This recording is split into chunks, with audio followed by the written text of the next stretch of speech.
Oi, gente, tudo bem? Vim gravar outro videozinho aqui pra vocês, falando mais um pouquinho da palavra, fazer uma leitura aqui rapidinho com vocês. Bom, hoje eu vou ler Lucas,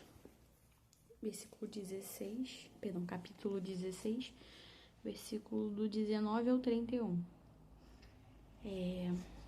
Eu comentei bem rapidamente ontem com vocês sobre uma historinha que tem aqui na Bíblia, que eu acho bem legal, sobre uma pessoa, um personagem que, quando ele tá no inferno, ele fica desesperado, preocupado com a família dele. E eu vou ler aqui pra vocês. Vamos lá. Lucas, capítulo 16, versículo 19. O título é O Homem Rico e Lázaro. Aí ele fala assim: havia um certo homem rico que se vestia de púrpura e de linho finíssimo, alegrando-se diariamente no seu luxo. E havia um certo mendigo chamado Lázaro, que foi colocado em seu portão, cheio de feridas, e desejava ser alimentado com as migalhas que caíam da mesa do rico. Além disso, cães vinham lamber as suas feridas. E aconteceu que o mendigo morreu e foi levado pelos anjos para o seio de Abraão. E o homem rico também morreu e foi sepultado. E no inferno ele ergueu os olhos, estando em tormentos, e viu ao longe Abraão e Lázaro no seu seio. Então, peraí. O rico, que se deleitava em suas riquezas, no seu palácio, com seus luxos, morreu. E o mendigo chamado Lázaro também morreu. O rico foi para o inferno. E Lázaro foi para um lugar chamado Seio de Abraão. O Seio de Abraão era um lugar onde ficavam as pessoas que morriam e eram justas. As pessoas justas morriam e iam para esse lugar.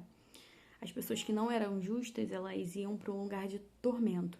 Isso antes de Jesus, tá? Porque depois de Jesus, quando o justo morre, já vai ficar com Jesus, e o ímpio vai para outro lugar, também um lugar de tormento. E aí, quando então Lázaro morre, vai para o seio de Abraão, que não é no inferno e nem no céu, é um lugar separado, onde estava Abraão e as pessoas justas, e o rico vai para esse lugar de tormento. E ele gritando disse, o rico: Pai Abraão, tem misericórdia de mim e envia Lázaro para que ele possa molhar a ponta de de seus dedos na água e refrescar a minha língua, porque eu estou atormentado nessa chama. Mas Abraão disse: Filho, lembra-te de que em tua vida recebestes os teus bens, e Lázaro, de igual modo, as coisas ruins. Mas agora ele é confortado e tu atormentado.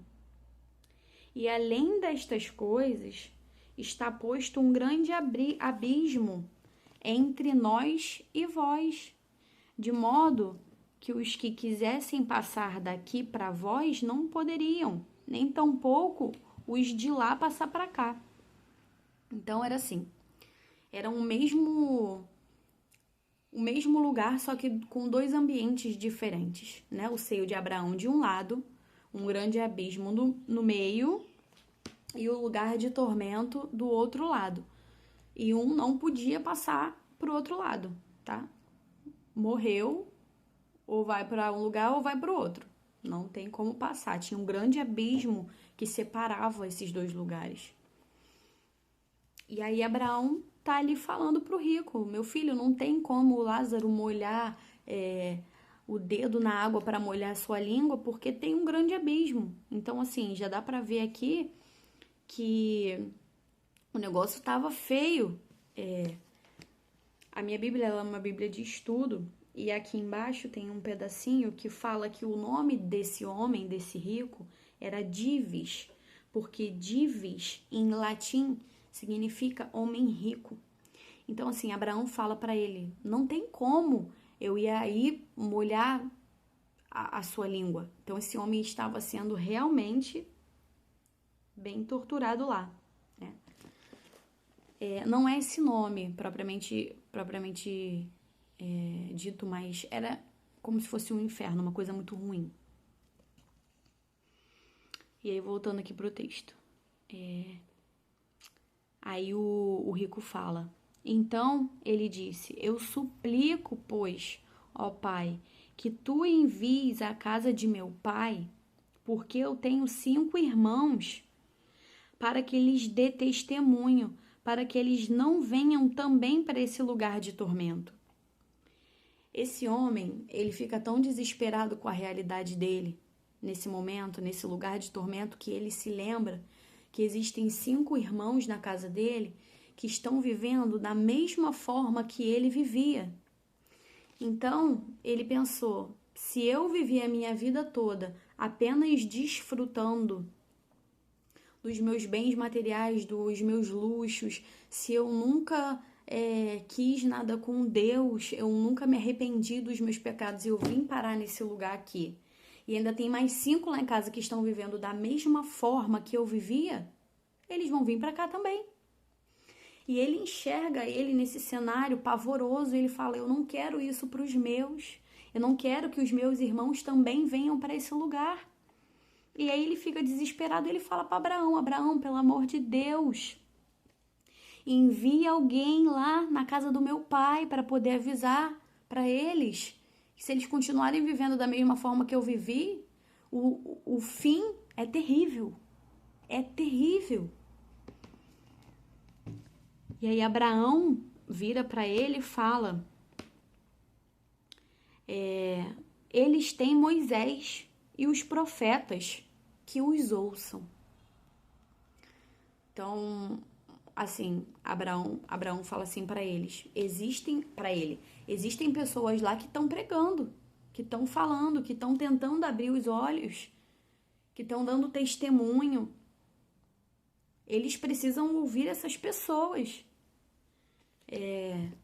Aqui era Moisés e os profetas. Moisés fazia coisas grandiosas através do poder de Deus, né? Então, assim, tinha testemunho, tinha palavra, tinha instrução, Moisés estava ali, né? Então, Abraão fala, tem gente lá que está pregando, eles têm que ouvir.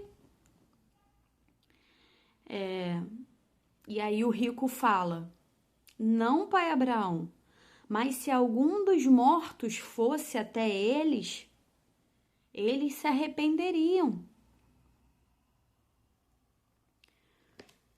O rico fala assim, se chegar alguém lá e ressuscitar na frente deles, aí sim eles vão crer. É como se o rico estivesse falando assim, ó. Muitas pessoas pregaram para mim, muitas pessoas falaram de Jesus para mim, mas eu nunca criei.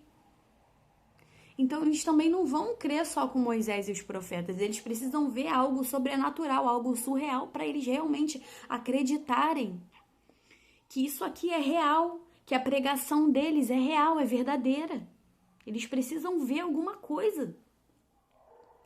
Porque eu não acreditei e vim parar aqui, eles também não vão acreditar.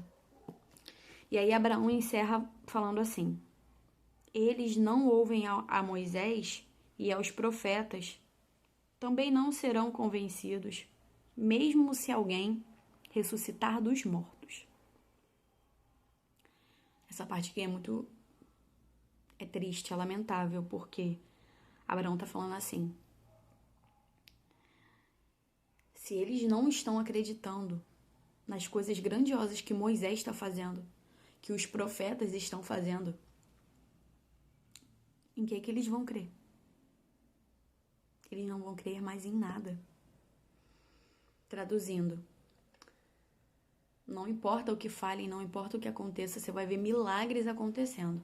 Mas se você estiver vivendo numa cegueira espiritual, você vai ver, mas você não vai enxergar.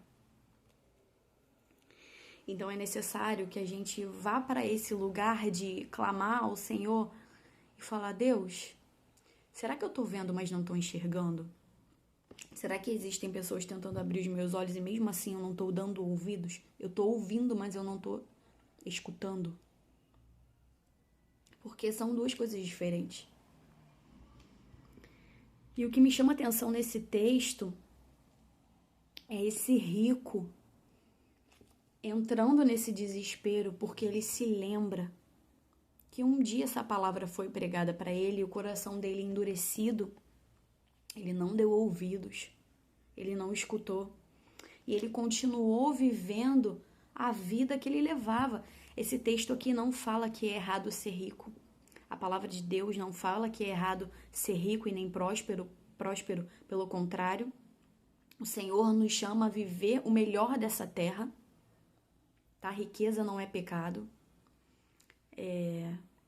Nós temos que saber usar tudo aquilo que vem à nossa mão. Se você tem pouco, a palavra diz: ser fiel no pouco e sobre o muito eu te colocarei. Então é um caminho a trilhar. Nós somos convidados pela palavra de Deus a ser fiel em tudo que vier à nossa mão. Então, se você é rico, se você tem muitas condições, glória a Deus. Ajude a maior quantidade de pessoas que você puder, porque isso é bênção do Senhor. Esse texto não fala sobre isso. E aí, o que me chama a atenção é que esse rico, ele lembra dos irmãos dele e ele não quer que os irmãos dele tenham sofrimento eterno.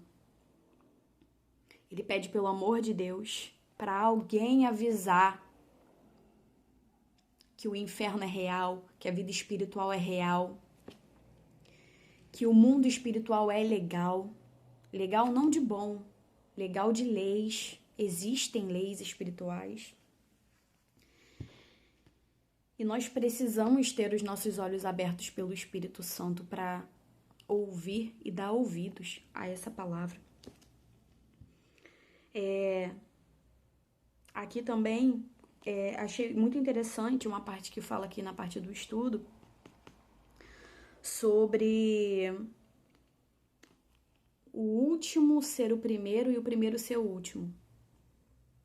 Né? Ele fala, lembra-se que a tua vida você recebeu bem e Lázaro coisa ruim. O que ele está querendo dizer com isso? Os últimos serão os primeiros. Os últimos serão os primeiros. Aquele que se humilha, o Senhor vai exaltar. Então, nós precisamos nos colocar nesse lugar de submissão à palavra de Deus, de arrependimento. Se nós recebemos essa salvação, se nós fomos salvos, nós precisamos compartilhar isso com os outros. O Senhor não quer que ninguém se perca, pelo contrário, Ele quer que todos sejam salvos. Então, isso aqui é um convite à salvação, é um convite ao arrependimento, é um convite para você que está afastado dos caminhos do Senhor, é um convite. Existe um lugar separado para aqueles que buscam ser fiel ao Senhor nessa vida, a trilhar o caminho da verdade. A palavra diz, a verdade, irmãos, ela não é relativa, a verdade ela é uma pessoa. Conhecereis a verdade e a verdade vos libertará. Quem é essa verdade? Essa verdade é Jesus Cristo. Então, a partir do momento que você começa a conhecer Ele, você começa a ser liberto. Você começa a ser curado, transformado, remido e lavado pelo sangue de Cristo. Né? Então, eu queria trazer essa palavra para você, palavra de salvação, de vida, para aqueles que se arrependem genuinamente. Tá bom? É isso. Tchau.